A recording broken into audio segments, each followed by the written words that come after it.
Hey guys, what is going on? It's Joe here filling in for Wrestlelamia. Brock Lesnar's recent destruction of Roman Reigns at WrestleMania 34 was a reminder of how strongly Lesnar has been booked. However, his record is far from perfect, and he's gone down to defeat to some unlikely victors. Here are 10 wrestlers who surprisingly beat Brock Lesnar. Number 1. Rico Constantino. While Rico Constantino's WWE career is arguably best remembered for his run as a hairstylist to the ambiguously gay duo of Billy and Chuck, Rico had a prestigious career in the WWE's developmental territory, Ohio Valley Wrestling, winning its heavyweight championship 3 times and the tag team championship once alongside the Prototype, aka future WWE superstar John Cena. Constantino also scored an impressive win in OVW when he pinned Brock Lesnar during an October 2001 TV taping. Number 2. Kanyon. If you're going to introduce someone to doing the JOB in their WWE career, who better than Kanyon?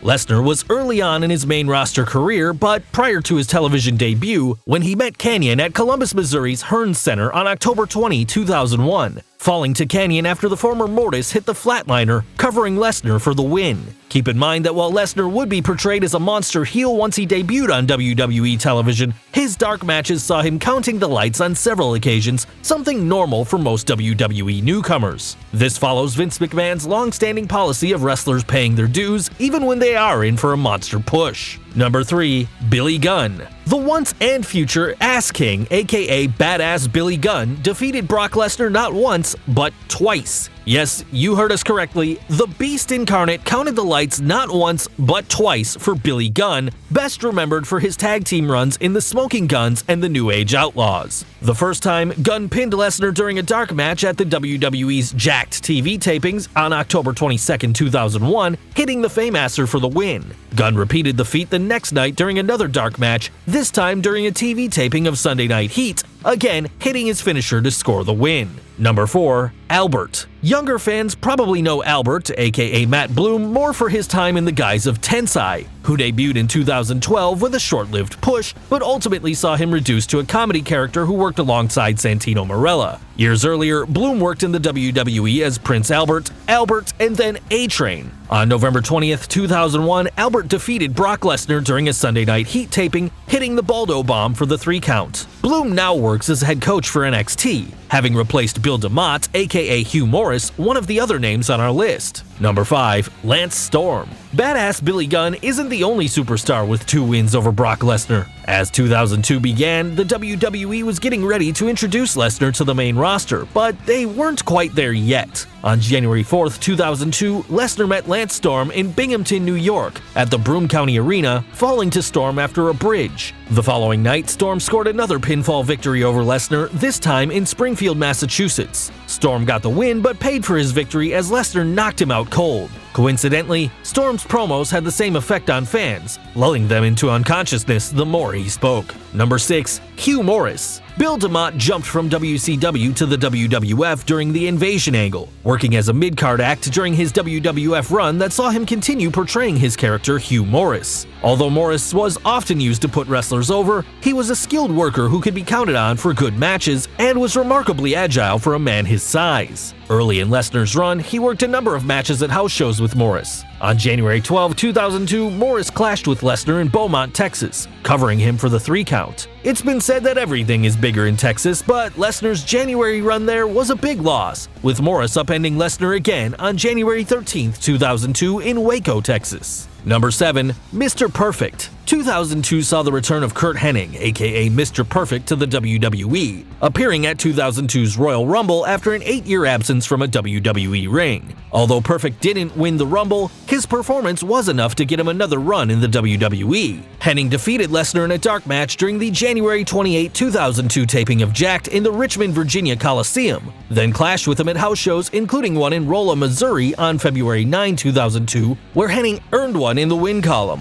Lesnar and Perfect's most memorable match was the unsanctioned one they had in May 2002 during the infamous plane ride from hell. During the transatlantic flight, Perfect decided to try his real-life wrestling skills against Lesnar, a one-time National Collegiate Athletic Association Title I heavyweight wrestling champion, leading to the two smashing into an emergency exit during the flight. For more on this incident, check out our Behind the Titantron on The Plane Ride from Hell. Number 8. Rob Van Dam. On June 23, 2002, Brock Lesnar continued his rise up the WWE ladder by winning that year's King of the Ring tournament, defeating Rob Van Dam in the finals to become king and, more importantly, earn a WWE Championship match at SummerSlam. The next night on Raw, Lesnar was being coronated when Rob Van Dam interrupted the celebration, leading to a main event match that night with Lesnar vying for RVD's Intercontinental Championship. Late in the match, Van Dam hit a moonsault on Lesnar, only for Lesnar's manager Paul Heyman to interfere, causing a disqualification loss for Lesnar. After the match, RVD hit a Van Daminator and 5-star frog splash, taking his anger out on Lesnar. Unfortunately for the whole effing show, Lesnar retaliated by powerbombing him through the announce table. This led to a rematch on July 21, 2002 at WWE Vengeance when Van Dam put his Intercontinental Championship on the line again.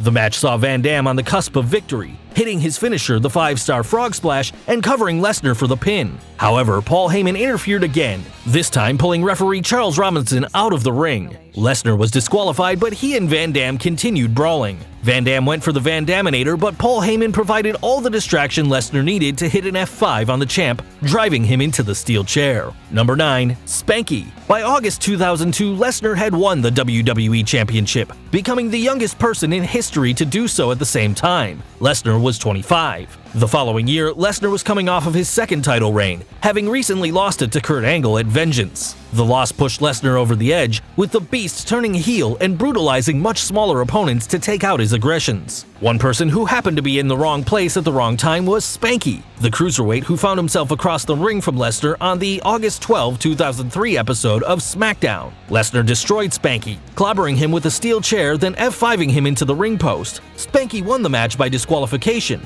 along with a trip to the backstage on a stretcher. Number 10. Zack Gowen. One-legged wrestler Zack Gowen showed amazing skill as a high flyer, earning a WWE contract after a feel-good story where he defied the odds to earn a place on SmackDown. Naturally, the WWE all but immediately pulled the rug out from under Gowen, putting him into a squash match against Brock Lesnar. On August 19, 2003, wrestling fans saw Lesnar's rampage continue, with the Beast employing the same modus operandi as he had against Spanky. Like Spanky, Gowen tested a steel chair's tensile strength with his head before Lesnar F5'd Gowen's leg into the steel post, breaking his leg. As Gowen was stretchered out, Lesnar went after him, knocking the stretcher over. As cruel as Lesnar's act was, it paled to what happened when Lesnar cornered a wheelchair-bound Gowen, pushing him down 2 flights of stairs. In a 2015 interview, Gowen recalled the kayfabe attack performed by a WWE stuntman. WWE's a production. It's a real, live television production. They have stuntmen come in and do things, especially in backstage segments. So they had a stuntman take the bump for me, which was great. Right before the stuntman was about to take the fall, I'm standing up there watching them film it. Vince McMahon looks at me and he says, "You know, kid, if you want, you can take the bump. You can do it yourself if you want." I said, "No thanks, man. I know I'm stupid, but I'm not that stupid. I'm not gonna fall down 2 flights of stairs in a wheelchair. I'm not trained to do that." Well guys, there you have it, 10 wrestlers who managed to beat Brock Lesnar. Sure, some of them weren't victories to last for the ages, but they were still wins. Are you surprised by any of these? Be sure to leave your comments and subscribe to our channel so you don't miss out on any of our great videos.